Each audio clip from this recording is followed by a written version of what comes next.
Hola, hola, bienvenidos, ¿cómo están? En el video de hoy les traigo 10 recomendaciones de libros clásicos que no se pueden perder. Se trata de las 10 mejores novelas inglesas del siglo XVIII. Y esto no es una elección caprichosa ni por azar. Es que verán ustedes, el siglo XVIII es importantísimo, son las décadas, es el siglo más importante en el desarrollo de la novela como género literario. Si ustedes lo piensan, la novela es el género literario que impera hoy en día. La mayor parte de la gente que lee literatura lee novelas. Cuando vamos a una librería, lo que más encontramos son novelas. Cuando las personas dicen estoy leyendo un libro, casi siempre asumimos que se refieren a novelas. Es cierto que también hay ensayo, libros de autoayuda, se sigue escribiendo y publicando afortunadamente poesía, pero el género más leído, más consumido, más estudiado es la novela. Pero ustedes se han preguntado alguna vez ¿de dónde surge la novela? ¿Cómo se llegó a formar este género? Porque si lo piensan también, es un género muy reciente. O sea, la literatura tiene miles y miles de años de historia. Pero la novela es algo que solo conocemos de los últimos 200, 300 años. Depende de cuándo la empecemos a contar. Si la contamos a partir del Quijote, es más antigua, pero convengamos que el Quijote no representa exactamente la idea de novela que tenemos hoy en día. La idea de novela que tenemos hoy en día empieza a formarse, claro, con precedentes como el Quijote o como las novelas picarescas, novelas italianas, novelas españolas, francesas, durante el siglo XVIII y después por fin se asienta sobre unas bases concretas en el siglo XIX, en la novela victoriana, en estas novelas de Charles Dickens, por ejemplo, en Inglaterra, o también pues en España con La Regenta, o después con las novelas de Emilia Pardo Bazán o de Benito Pérez Galdós, por ejemplo. Pero ¿por qué comienza a formarse la novela en el siglo XVIII? Pues muy sencillo, porque en el siglo XVIII comienza a imperar una nueva clase social, que es la clase media o la burguesía. Ahí, en ese momento histórico y en concreto en Inglaterra, esta clase social se convierte en hegemónica. Y esta nueva clase social, ¿por qué afecta tanto a la novela? Porque la novela es el género literario pensado para el consumo de la clase media, es decir, para gente que trabaja en determinados trabajos que no son demasiado extenuantes desde el punto de vista físico, que tiene tiempo y sobre todo que está alfabetizada y que puede leer. Y además es un tipo de historia que no supone un gran desafío. Cualquier persona ya en el siglo XVIII que supiese leer puede leer una novela, no necesita haber tenido una educación clásica, conocer todos los mitos, ni haber leído toda la literatura del mundo antiguo. Se cuentan historias de gente corriente, de gente como ellos, con los que se pueden identificar. Y esto es una corriente que empieza, como digo, en el siglo XVIII y es una línea que sigue hasta hoy con varios cambios. La mejor manera de entender la novela del siglo XVIII es precisamente leyendo novelas de ese siglo. Por eso hoy vamos a hablar de 10 que para mí son las mejores. Hay otras, esto puede ser una discusión, puede haber diferentes ejemplos, otros ejemplos que no voy a mencionar. He buscado las novelas pues, que yo he leído, número 1, pero también las novelas que todavía se siguen leyendo más, que siguen siendo relativamente populares, que se estudian y que se pueden encontrar. La lista completa de las 10 novelas la encuentras como siempre en la descripción. Además hay links para que puedas comprar estos libros si te interesa. En la mayor parte de los casos los links son a traducciones de las novelas, pero en uno o dos casos no pude encontrar una versión en castellano, así que los links son a la versión original, es decir, en inglés de algunas de las novelas. Por supuesto, para los que hablen inglés, yo recomiendo leer las novelas en inglés, pero afortunadamente la grandísima mayoría también están disponibles en traducción a nuestra lengua. Bueno, delante de mí tengo la lista con los 10 libros. Más o menos los voy a presentar en orden cronológico, pero no exactamente. O sea que no se trata de un ranking, ¿ok? La primera novela de la que quiero hablarles es muy famosa, por lo menos de título, es Robinson Crusoe o Robinson Crusoe, como a veces se pronuncia en castellano así a la francesa, del escritor Daniel Defoe. Es una novela de la que todo el mundo ha oído hablar, pero yo creo que pocas personas han leído. También existe la idea de que es una novela infantil, y no, no lo es.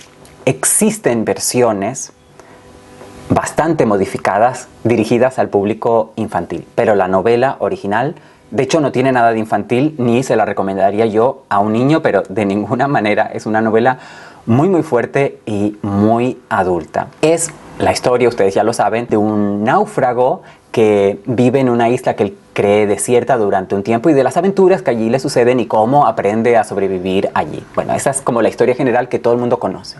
¿Y por qué conocemos esta historia tanto, aún sin haber leído el libro? Bueno, yo sí lo he leído, pero quiero decir que antes de leerlo también conocía la historia. Bueno, porque Robinson Crusoe inaugura todo un género, y un género además que trasciende a la literatura, un género que nos ha llegado sobre todo, yo recuerdo de pequeño, a través de series de televisión, a través de películas.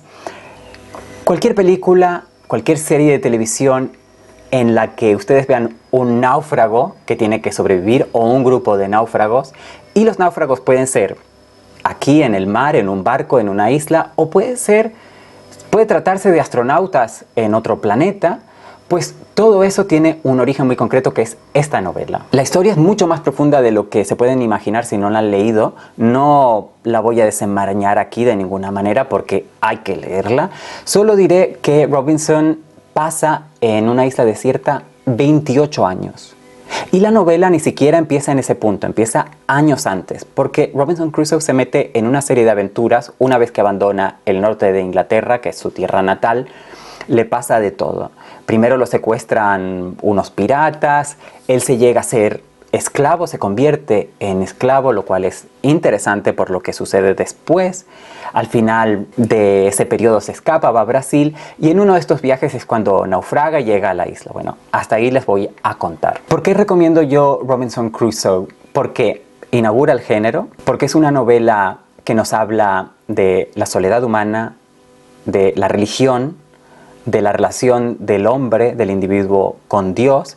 Es una novela también que nos habla de una época, de la época justo posterior a los descubrimientos, a las grandes navegaciones, pero desde el punto de vista inglés. Entonces hay un punto de vista protestante, religioso, pero protestante, no católico, que es lo que movió a la colonización por parte de Castilla y Portugal de territorios en lo que se llamaba las Indias. Aquí tenemos otra perspectiva diferente, pero compatible. Y por supuesto tenemos pues una visión sobre el colonialismo, pero sobre todo el colonialismo inglés, que es bastante diferente al colonialismo castellano, portugués, español, para decirlo en términos generales. También es una historia de supervivencia, de lucha del hombre contra la naturaleza, en fin, tiene tantos temas que después se han desarrollado tantas veces que nos puede parecer que ya está todo bastante trillado, pero todo empezó aquí con Robinson Crusoe y yo creo que siempre, sobre todo si nos gusta la literatura, tenemos que ir a los orígenes para ver de dónde surgió lo que a nosotros hoy nos apasiona tanto. Les voy a recomendar otro libro del mismo autor. Se trata de Moll Flanders, que es una historia bastante menos conocida, aunque se ha adaptado al cine y a la televisión, o sea que es probable que algunos de ustedes ya conozcan la historia sin haber leído la novela, pero es muchísimo menos conocida. Se trata de una novela picaresca, y ahí entra nuestra tradición en español, ¿verdad? El Lazarillo de Tormes, en fin, estas novelas picarescas nuestras en nuestro idioma fueron tan populares que se tradujeron al inglés y a otros idiomas y tuvieron su influencia bastante tiempo más tarde, ya entrado el siglo XVIII, por ejemplo, en Inglaterra. Entonces, Moll Flanders es la historia de esta mujer, el título de la novela es el nombre de esta mujer, es una historia, como digo, picaresca, donde acompañamos los altibajos de la vida de una mujer a la que le pasa de todo. Nace en una cárcel porque su madre es prisionera y a partir de ahí ella lo que va a querer es una estabilidad, sobre todo financiera, va a perseguir la riqueza y lo va a hacer como solo lo podían hacer las mujeres en aquella época, es decir, a través de matrimonios y a través de una vida criminal. Eso no se restringe solo a las mujeres, evidentemente. Pero esta historia fascinante, llena de altibajos, que nos va a llevar no solo por Inglaterra, sino también hacia el Nuevo Mundo, de regreso a Inglaterra, donde va a haber secretos, revelaciones, giros inesperados. Nos habla sobre todo de las condiciones socioeconómicas de la vida en el siglo XVIII, y eso es fascinante. Una de las razones por las que a mí me gusta leer clásicos de diferentes épocas es para conocer aquellas épocas de primera mano, sobre todo no desde el punto de vista histórico, porque al fin y al cabo uno está leyendo ficción,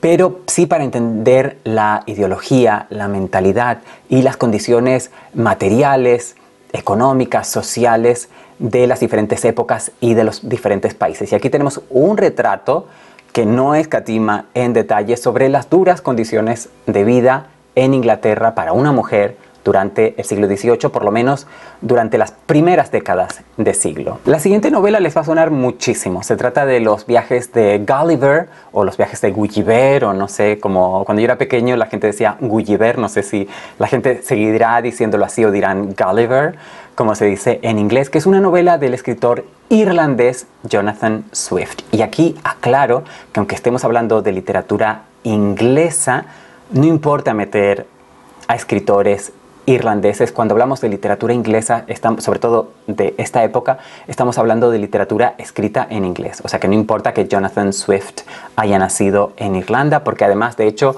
su carrera como escritor la desarrolló en Inglaterra y escribió en inglés. Y recordemos que Irlanda tiene su propio idioma que estaba muy vivo en aquel momento, sigue estándolo, pero en aquel momento todavía más. Y si él escribió en inglés, y en aquella época, en el siglo XVIII, lo contamos como escritor inglés, como parte de la literatura inglesa, aunque él haya sido irlandés, y los irlandeses, por supuesto, lo pueden reclamar también como parte de su literatura escrita en inglés. Bueno, los viajes de Gulliver, muy conocida. También existe esta idea de que es un libro infantil. De nuevo, no es un libro infantil, pero ni remotamente. Lo que pasa es que ya casi desde el comienzo fue un libro tan popular, y como es un libro de aventuras, pues los editores pensaron que tenía el potencial de poder llegar a un público infantil, así que lo adaptaron para que los niños lo pudiesen leer. Busquen la edición completa para adultos. Es un libro para mayores. Es una crítica social, es una sátira sobre la sociedad del siglo XVIII, la sociedad inglesa del siglo XVIII. Jonathan Swift escribió mucha sátira. La sátira es un género que es humorístico, digamos, pero no necesariamente nos tiene que hacer reír, más bien nos tiene que hacer pensar, tiene que exagerar, ridiculizar aspectos de la vida política, social, en los que no nos paramos a pensar, pero que con una cierta distancia satírica, irónica, pues se convierten en absurdos y son absurdos. Entonces aquí Jonathan Swift lo que hace es satirizar esta sociedad, la sociedad inglesa, pero podría ser la sociedad de cualquier país, haciendo que su protagonista, Lemuel Gulliver, vaya de viaje y se vaya encontrando con diferentes países a lo largo del mundo. En cada uno de sus viajes llega a un país diferente. En el siglo XVIII era muy popular un tipo de literatura que ya venía desde el Renacimiento, que es la literatura de viajes. Piensen ustedes, por ejemplo, en los viajes de Marco Polo y, en fin, de otras cosas. Europa había descubierto que había otros mundos fuera de la cuenca del Mediterráneo y del Medio Oriente, y por primera vez se conocían grandes civilizaciones, mundos que a ojos de un inglés, de un portugués, de un castellano, de un veneciano, eran completamente fantásticos, inusitados, increíbles. Muchas veces en esta literatura de viajes se exageraba, y entonces era más o menos como si hubiesen llegado a un planeta diferente, y casi se deshumanizaba a estas personas que ellos encontraban en otros lugares del mundo. Precisamente Swift toma esta idea porque aquí en estos viajes efectivamente Lemuel Gulliver, el protagonista, va llegando a diferentes países donde se encuentra con sociedades completamente diferentes a la suya, pero además los habitantes de estos países, de estas sociedades, son muy diferentes. Por ejemplo, en tamaño. En un país pues son diminutos, en otro país son gigantes y él es el pequeño en comparación. Ahí empieza a relativizar, a reflexionar más acerca de la sociedad inglesa, etc. Y al final, pues, en fin, este viaje supone un gran cambio en la forma en el que Gulliver observa a su propia vida y observa a su propia sociedad y al mundo, y lo hace cambiar para siempre. Así que es una lectura también transformadora. Como dije antes, durante el siglo XVIII el público lector creció muchísimo en Inglaterra, y esto tiene que ver con el crecimiento de la novela. Pero no solo creció el público lector así en general, sino particularmente las mujeres, que hasta hoy son las mayores lectoras que hay de literatura y de ficción, de novela, concretamente según nos dicen todas las estadísticas que uno lee por ahí en la prensa. Bueno, pues esto también es algo que comenzó en el siglo XVIII. Y los escritores de aquella época, sobre todo un escritor muy famoso llamado Samuel Richardson, quiso capitalizar esto y entonces escribió por lo menos 2 novelas con protagonistas femeninas, mujeres, dirigidas estas novelas principalmente a un público femenino. Esto es algo que sucede por primera vez en la historia en este momento, al menos en Inglaterra, hasta donde yo sé. Corríjame si me equivoco. Así que les voy a traer no una, sino 2 novelas de este escritor. La primera se llama Pamela o Pamela, que es una novela epistolar, es decir, escrita en forma de cartas, y cuenta la historia de Pamela Andrews, que es una joven sirvienta muy virtuosa. Virtuosa quiere decir religiosa, buena, que no dice una mentira y sobre todo pura sexualmente. Todavía estamos en esa época. Y es una novela que lo que quiere hacer un poco es transmitir esa idea de que es muy importante para la mujer mantener su virtud intacta, que es muy importante y que al final le vendrá una recompensa. Entonces, esta novela pues tiene como ese mensaje ideológico que a lo mejor a nosotros hoy en día no nos gusta, nos chirría, estamos en contra, o no, puede haber gente perfectamente reaccionaria a la que esto le parezca bien, ningún problema. El caso es que es un testimonio de nuevo de una sociedad que existía en aquel momento y de la que nosotros somos resultado. Entonces, aquí vamos a aprender mucho sobre las clases sociales en Inglaterra, sobre cómo se veía la moralidad, cuál era el ideal moral de aquel momento, también dinámicas de género, esto es interesantísimo también desde nuestro punto de vista actual, y también es una novela pionera, es decir, para los amantes de la literatura en sí y los estudiosos de la literatura en sí es muy importante porque aquí empezamos a ver una literatura más sentimental y, aunque parecida a la siguiente novela de Richardson, es fundamentalmente diferente. Se trata de Clarissa o Clarissa, que es también la historia de una joven inglesa, también con una virtud intachable, virgen, en fin.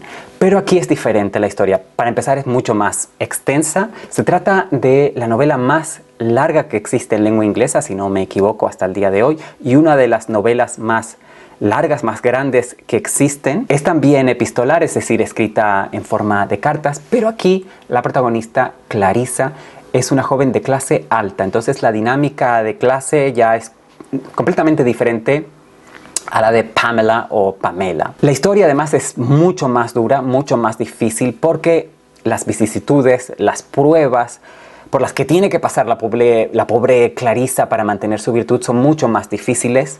No voy a entrar aquí en si lo consigue o no. Hay un depredador que se llama el señor Lovelace o Mr. Lovelace, que a toda costa quiere seducirla y quiere arruinarla como mujer, es decir, hacerla perder su virtud. Clarissa resiste todo lo que puede. Está rodeada por una familia que la quiere bastante mal, la quieren casar con un viejo, ella no quiere, por eso cae más o menos en las garras de Lovelace. Es una historia bastante apasionante, pero también se puede hacer bastante tediosa porque es muy larga, porque está escrita de manera epistolar. Pero lo interesante es que es una novela, no voy a decir que sea una novela psicológica, pero puede ser un antecedente a las novelas psicológicas que después vemos en el siglo XIX y hasta nuestros días. Porque lo importante en Clarissa no es la historia en sí. De hecho, no pasan tantas cosas, sobre todo teniendo en cuenta el tamaño de la obra. Lo que importa es el estado psíquico, el estado mental de la protagonista. Y como es ella la que te cuenta la historia en primera persona a través de sus cartas, somos testigos sin ningún ambaje de su estado mental. Y en fin, es una novela muy interesante, bastante difícil por estos motivos que digo. También hay cartas de otros personajes, o sea, no tenemos la voz de Clarissa todo el rato, también vemos lo que opinan, leemos lo que opinan sus enemigos y sus amigos, que también los tiene. Y el final de la novela, bueno, que no les voy a desvelar, pero es completamente el contrario que el de Pamela, la anterior novela de Richardson. Bueno, vamos a cambiar completamente de tema, vamos a volver ya un poco más a la diversión, a la picaresca, porque la siguiente novela, Tom Jones, de Henry Fielding, es una novela completamente cómica, también muy extensa, pero muy divertida, que nos cuenta las aventuras y desventuras de un hombre joven, Tom Jones, un hombre joven muy simpático, que cae muy bien, pero que tiene un nacimiento un poco extraño, tiene un origen que no sabemos, parece que es huérfano, que es un niño que no tiene padres, pero bueno, después se van haciendo una serie de revelaciones. El caso es que en sus aventuras y desventuras hay mucho sexo, pero también hay amor. La novela examina, pues, la naturaleza humana en todos sus aspectos, también la moralidad y el poder del perdón. O sea, es una novela también que tiene ahí una cierta moralina, pero puede ser bastante chocante y de hecho, si tu idea de los clásicos ingleses, sobre todo, es leer las novelas victorianas, las novelas de mediados, finales del siglo XIX, con una moral muy rígida, ¿verdad? Pues leer Tom Jones tal vez te haga cambiar la idea que tienes de Inglaterra como un país puritano, serio. En fin, aquí hay mucho humor, como digo, mucha carne, también una sátira social importante. Y es una novela que nos da eso, nos ofrece un panorama de la sociedad inglesa, en este caso en su conjunto, algo bastante nuevo en aquel momento y sobre todo una innovación, un avance que hace esta novela en el género, es que tiene un argumento muy bien desarrollado, bastante más elaborado que las 5 novelas anteriores y ya que se nos va pareciendo más a lo que nosotros entendemos hoy en día como novela y lo que se entendía como novela ya desde el siglo XIX. Pero no se crean que ya está, fue Tom Jones y a partir de ahí todas las novelas ya seguían este patrón de un argumento con principio, medio, fin, todo muy bien organizadito. No. La siguiente novela prueba que este no es el caso. Se trata de la vida y opiniones de Tristram Shandy, del escritor irlandés de nuevo, Lawrence Sterne. Es una novela fascinante, pero que también nos puede volver absolutamente locos, nos puede enloquecer, porque es una novela que uno empieza a leer pensando que va a ser la vida de Tristram Shandy, de un señor de clase media alta en Inglaterra. Pero ya desde el principio vemos que no va a ser así, porque la novela, en vez de empezar, por ejemplo, con el nacimiento y la infancia del protagonista, empieza con el momento de su concepción. Sí, oyeron bien. La novela empieza con los papás de Tristram Shandy, digamos que jugando al parchís o al timbiriche o al Monopoly, si ustedes me entienden, solitos, y de repente cuando están ellos ahí en su juego, muy entretenidos, creando a Tristram Shandy, pues algo interrumpe su actividad y esto ya va a marcar la vida. Pero claro, ¿qué tipo de biografía, de autobiografía? Porque esto está todo contado en primera persona por el propio Tristram Shandy. Empieza en el momento de su concepción y no en el momento de su nacimiento o sus primeras memorias de infancia. De hecho, la mayor parte de la novela no pasa de los primeros años de la vida de Shandy y él muchas veces se pierde en divagaciones, en pensamientos, hay muchísimas interrupciones, hace muchos comentarios. Entonces, más que la vida y opiniones, tenemos las opiniones de Tristram Shandy, que son muchas en muchos temas, y los personajes principales ni siquiera son miembros de su familia, son su tío Toby, son su padre, y él te va contando cosas que también es difícil que las sepa. O sea, uno se da cuenta que está leyendo una novela y no una autobiografía porque es imposible que este narrador sepa todo lo que nos está contando. El libro se va terminando, es una novela bastante larga, pero no avanza en la edad. Y tú dices, bueno, ¿cuándo vamos a tener la vida de este caballero? ¿Cuándo va a llegar por lo menos a la adolescencia? Bueno, la adolescencia que era un concepto que no existía en el siglo XVIII, pero en fin, ustedes me entienden. ¿Cuándo va a llegar a ser adulto? Pues nunca, la novela se acaba y todavía es un niño. Y esto no es un spoiler, ni mucho menos del final. Así que esta es una novela fascinante porque nos recuerda a estas novelas posmodernas o posmodernistas del siglo pasado, del siglo XX, de finales del siglo XX, donde no necesariamente hay una cronología en los hechos, donde el narrador se interrumpe, en fin, todo esto que lo podemos ver como muy nuevo, todo este universo metaficcional, de ficción dentro de la ficción, que a muchos lectores les parece que es algo que viene de los años 90, de finales del siglo XX, pues ya existía muchísimo antes de que existiera el término postmoderno, porque ni siquiera existía el término moderno, y está en Tristram Shandy. Esta es una novela que yo he leído varias veces, una nota aquí personal, la estudié bastante a fondo. Hace años que no la leo, pero la recuerdo muy bien. Es una de estas novelas que te quedan marcadas para la vida, que son inolvidables. Vamos a seguir hablando de innovaciones. Hoy en día tenemos las novelas de terror, y las novelas de terror vienen de la novela gótica. Novela gótica del siglo XIX. Estas novelas de, yo qué sé, Drácula, por ejemplo. Esto empezó en el siglo XVIII, empezó mucho antes, y empezó con novelas como El castillo de Otranto, de Horace Walpole, que es toda una fantasía medieval, es decir, es una novela histórica, no es una novela que pase en el siglo XVIII, sino siglos antes, y pasa además en Italia, no en Inglaterra. Y tiene todos los ingredientes que ahora pensamos como clásicos del terror, pero que más bien se los está inventando en ese momento el escritor Walpole. Es decir, está la época medieval, los castillos, la oscuridad, el castillo muy viejo, claro. Hay profecías, hay muertes, hay hechos sobrenaturales. Bueno, todo esto, estos ingredientes, están ya en el castillo de Otranto. Así que si te gusta la novela de terror y también te gusta leer clásicos, no te puedes perder esta novela. La siguiente sí que no tiene nada que ver. Se trata del Vicario de Wakefield, del escritor Oliver Goldsmith, que es una novela completamente apaciguada, tranquila, sin eventos sobrenaturales. Se trata simplemente de la vida de el doctor Primrose, que es un vicario, es decir, pastor protestante de la iglesia anglicana en Inglaterra. Pero su vida pasa por vicisitudes, claro, si no, no sería una novela, no sería interesante si no hubiera conflictos. Las vicisitudes en este caso no tienen nada de sobrenatural, ni las exageraciones, en fin, situaciones extremas que hemos visto en otras novelas anteriores aquí. Más bien son problemas financieros y problemas de orden personal.